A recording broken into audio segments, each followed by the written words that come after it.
Joining me now is the Premier of Newfoundland and Labrador, Dr. Andrew Furey. Okay, Premier, great to have you. There's a lot of lousy news, tragic news coming out of Ukraine, and I get it. There's really no sugarcoating it.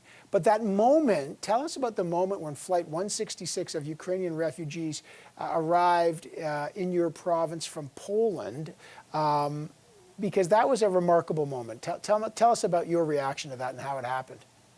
Oh, it was incredibly emotional. It was emotional for us as Newfoundlanders and Labradorians to welcome them, but it was equally emotional, I believe, for the Ukrainians who were coming to our shore. It was a special moment. It was a historic moment, and it was one that came with a lot of hard work. And I was quite proud of the Newfoundlanders and Labradorians who were there to welcome these people to their temporary home and perhaps to their permanent new home. How did it happen? Because I know that your province launched a support desk for Ukrainian families earlier this year. Can you tell us how you were able to coordinate this flight? Because it's only, your province is the only one that's done this so far. That's right. So, I mean, we all saw the atrocities happening in Europe and as the war unfolded. And we saw the consequences, the immediate consequences of a mass migration in Europe that hasn't been seen since World War II.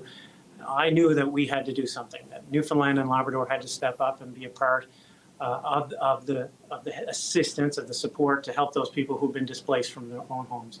In my previous life, I've been in refugee camps, and I knew the chaos that can ensue. People lost their homes, people lost their family, their loved ones, their jobs, their pets, the place that they grew up, and it can be quite obviously traumatic.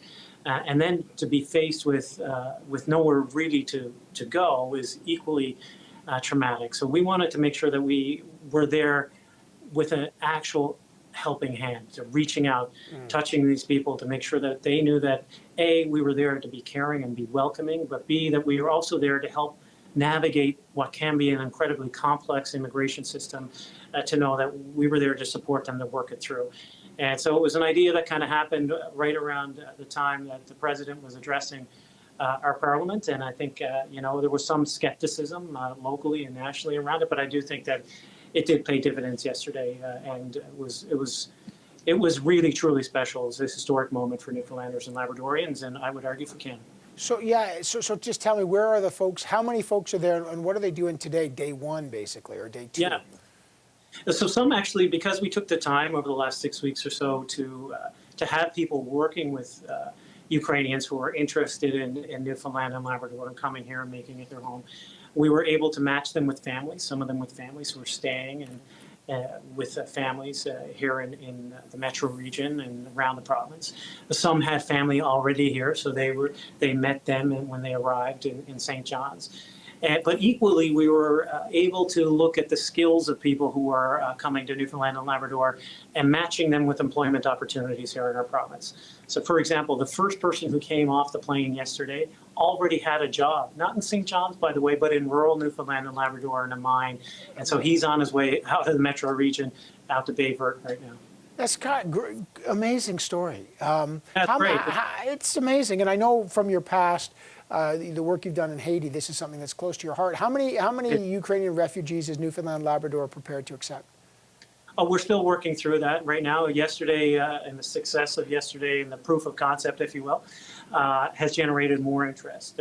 Right now, I believe we have anywhere from 700 to 1,000 in the queue to be processed and to see if there's a good match here in the province.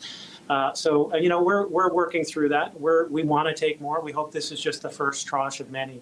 Of course, we're also involved in the federal government flights that are coming over too, and we're going to make sure that the seats are filled there with people coming to Newfoundland. But do you think other provinces and the federal government should chartering flights like your province did? I do. I think it's, beyond the fact that we're providing a safe haven, I think it's the right thing to do in this time of global turmoil. Canada for generations has been a responsible global citizen, and I think that we do need to do more in terms of the mass migration in Europe.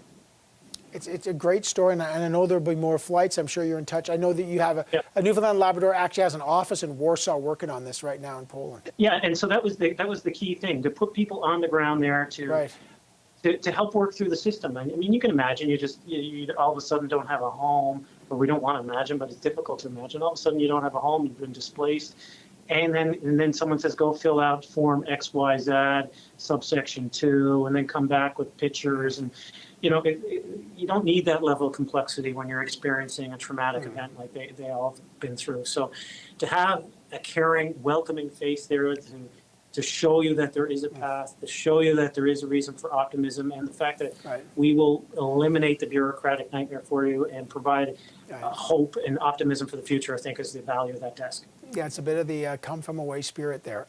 Yeah, indeed. Yeah, it is. And look, it's important.